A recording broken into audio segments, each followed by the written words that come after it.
नरेंद्र मोदी की कुर्सी जाने वाली है?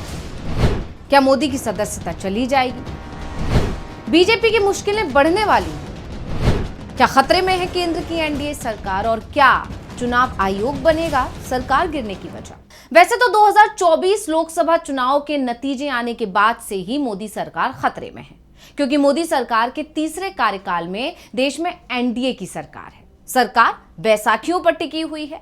जब भी सहयोगियों का एनडीए से मोहभंग होगा, सरकार गिर सकती है। और जब से चुनाव आयोग ने पूरे देश में एसआईआर प्रक्रिया लागू करने की बात कही है, तब से तो इसकी शुरुआत भी हो चुकी है।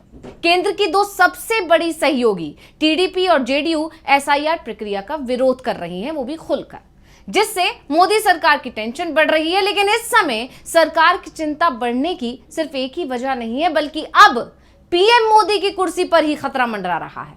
यह सुनकर आप शायद चौंक गए होंगे, लेकिन यह सच है, क्योंकि देश की मुख्य विपक्षी पार्टी कांग्रेस के हाथ एक ऐसा मुद्दा लग गया है जिससे सीधा पीएम मोदी और उनकी कुर्सी निशाने पर आ गई है। तो इस स्पेशल रिपोर्ट में हम यही समझने की कोशिश करेंगे कि आखिर ऐसा क्या है वो मामला जिससे मोदी की कुर्सी पर संकट के बादल मंडरा रहे हैं। नमस्कार, मैं हूं अंशिता। केंद्र की मोदी सरकार इस समय चौतरफा घिरी हुई है। भारत पाक के बीच सीज फायर क्यों हुआ? ट्रंप का मध्यस्थता करवाने वाला दावा सच है या झूठ है, क्योंकि वो बार बार ऐसा दावा कर रहे हैं। एसआईआर प्रक्रिया, ये वो मुद्दे हैं जिन पर विपक्ष सरकार को घेर ही रहा है। मानसून सत्र चल रहा है, जहां विपक्ष हल्ला बोल कर रहा है। और अब इस बीच एक चर्चा ने जोर पकड़ लिया है कि नरेंद्र मोदी की कुर्सी जा सकती है, और जिसने सियासी पारा गरमा दिया है। और बड़ी बात यह है कि मोदी की कुर्सी जाने की वजह भी कोई और नहीं बल्कि चुनाव आयोग ही बन सकता है। तो कैसे चुनाव आयोग की वजह से पीएम की कुर्सी खतरे में आ गई है, इसे समझने के लिए पहले मामला जानते हैं। आखिर वो क्या मुद्दा है जिसके आधार पर कांग्रेस इतना बड़ा दावा कर रही है? तो आपको बता दें कि यह मामला है 2020 से जुड़ा।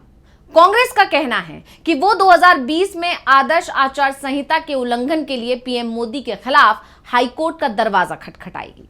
इस तरह के दावे महाराष्ट्र के पूर्व मुख्यमंत्री और वरिष्ठ कांग्रेस नेता पृथ्वीराज चव्हाण के एक बयान के बाद से किए जा रहे हैं। दरअसल कांग्रेस नेता ने आरोप लगाया है कि प्रधानमंत्री नरेंद्र मोदी ने 2020 में आदर्श आचार संहिता का उल्लंघन किया और शिकायत दर्ज करने के बावजूद चुनाव आयोग ने कार्रवाई करने में आनाकानी की। अब चव्हाण का कहना है कि वो इस मामले को लेकर हाईकोर्ट का दरवाजा खटखटाएंगे। चव्हाण ने कहा कि जब पूर्व प्रधानमंत्री इंदिरा गांधी और शिवसेना प्रमुख बाला साहेब ठाकरे के खिलाफ कड़ी कार्रवाई हो गई थी, तो फिर नरेंद्र मोदी को क्यों बख्शा जा रहा है? कोई भी कानून से ऊपर नहीं है।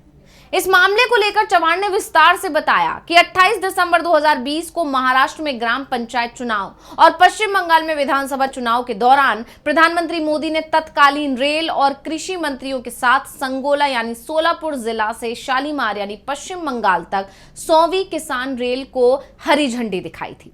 कार्यक्रम का देश भर में टीवी पर प्रसारण किया गया और इसके लिए चुनाव आयोग या जिला प्रशासन से कोई पूर्व अनुमति भी नहीं ली गई थी।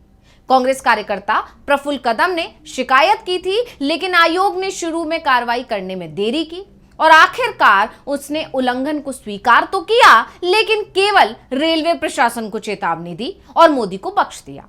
यह कानून का सीधा सीधा उल्लंघन था, जहां अधिकारियों ने मोदी को बचाया। वैसे ये कोई पहली बार नहीं हुआ था, या इसके बाद ऐसा नहीं हुआ कि पीएम मोदी पर चुनाव आचार संहिता उल्लंघन के आरोप लगे हों और चुनाव आयोग की तरफ से कोई कार्रवाई नहीं की गई। तो 2019 के लोकसभा चुनाव प्रचार के समय भी विपक्ष ने पीएम मोदी के खिलाफ आचार संहिता उल्लंघन की शिकायतें की थी। 2024 के चुनाव में तो पीएम मोदी के बयानों के चलते ही विपक्ष ने चुनाव आयोग को बुरी तरह से घेर लिया था।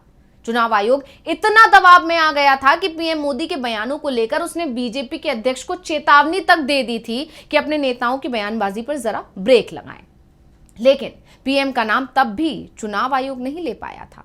विपक्ष की तरफ से इसे ही लेकर सवाल खड़े किए गए थे और फिर से किए जा रहे हैं। तो चुनाव आयोग से पूछा था विपक्ष ने कि अगर पीएम मोदी की जगह विपक्षी दल का कोई नेता होता तो भी क्या उसके साथ ऐसा ही फैसला चुनाव आयोग की तरफ से किया जाता, यही बर्ताव होता? वैसे महाराष्ट्र के मामले में तो चुनाव आयोग को मानना पड़ रहा है कि गड़बड़ी हुई है।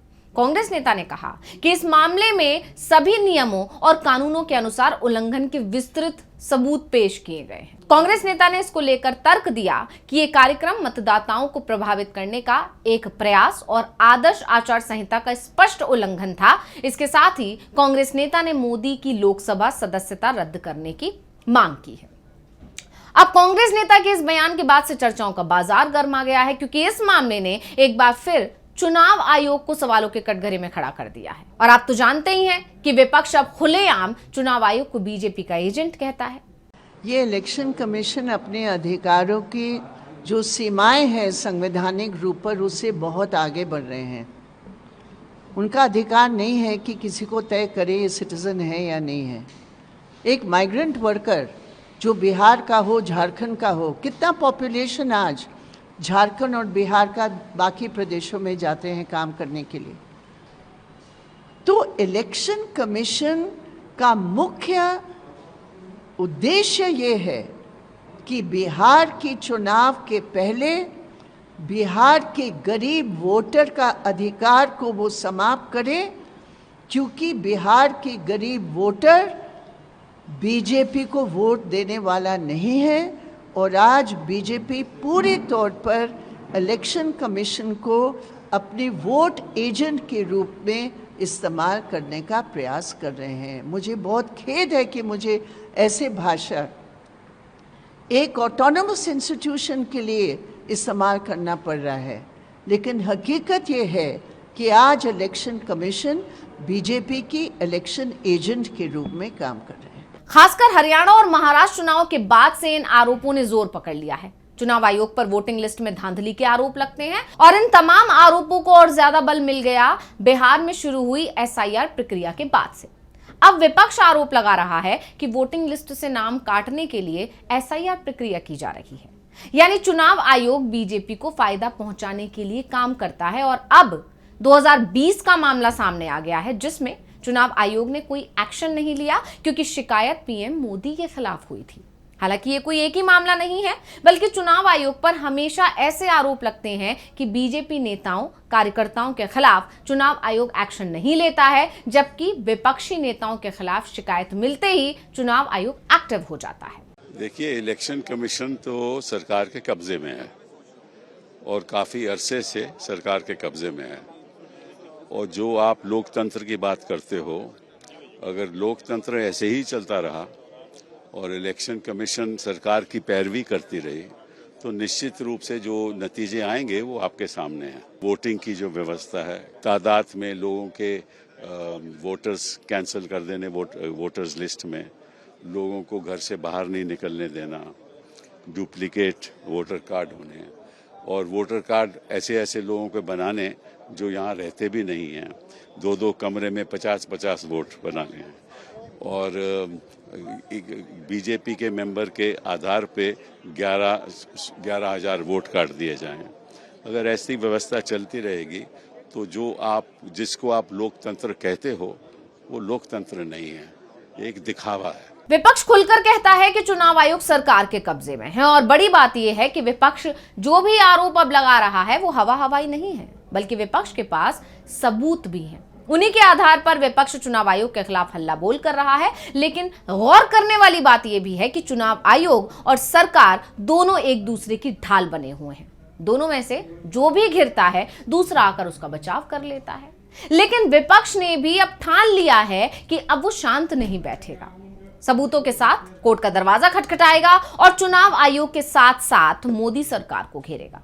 उसी कोशिश में लगे विपक्ष के हाथ ये बड़ा मामला लग गया है, जिससे मोदी सरकार और खासकर पीएम मोदी की टेंशन बढ़ गई है, क्योंकि इस बार बात उनकी लोकसभा सदस्यता की है और खतरा उनकी कुर्सी पर मंडरा रहा है और घिर गया है चुनाव आयोग, क्योंकि इससे खिलाफ पहले ही कई मामले कोर्ट पहुंच चुके हैं, जिसमें सुप्रीम कोर्ट का रवैया भी सख्ती नजर आया है। ऐसे में अगर एक और मामला कोर्ट पहुंचेगा तो विपक्ष का पलड़ा भारी हो जाएगा। यानी एक तरह से यह भी कहा जा सकता है कि विपक्ष ने चुनाव आयोग के सामने दुविधा खड़ी कर दी है कि वो अब खुद को बचाए या मोदी को। वैसे भी विपक्षी दलों को एक बात तो पता है कि अगर चुनाव आयोग से शिकायत की जाएगी तो शिकायत का कोई समाधान नहीं होगा। शिकायत का समाधान तभी होगा जब मामला कोर्ट में पहुंचेगा और कोर्ट के हस्तक्षेप के बाद ही चुनाव आयोग कोई कार्रवाई करता है। ऐसे में सभी की नजरें कोर्ट पर टिकी हुई हैं। जिस मामले में चुनाव आयोग रेलवे की गलती मान चुकी है, उसी मामले में अगर कोर्ट में पीएम मोदी भी फंस जाते हैं, उन्हें भी दोषी मान लिया जाता है, तो फिर उनका पीएम पद जाना तय है। तो स्पेशल रिपोर्ट आपको कैसी लगी, हमें कमेंट करके अपनी राय जरूर दीजिएगा। इसी के साथ मुझे दीजिए इजाजत। देखते रहिए डीवी लाइव। नमस्कार।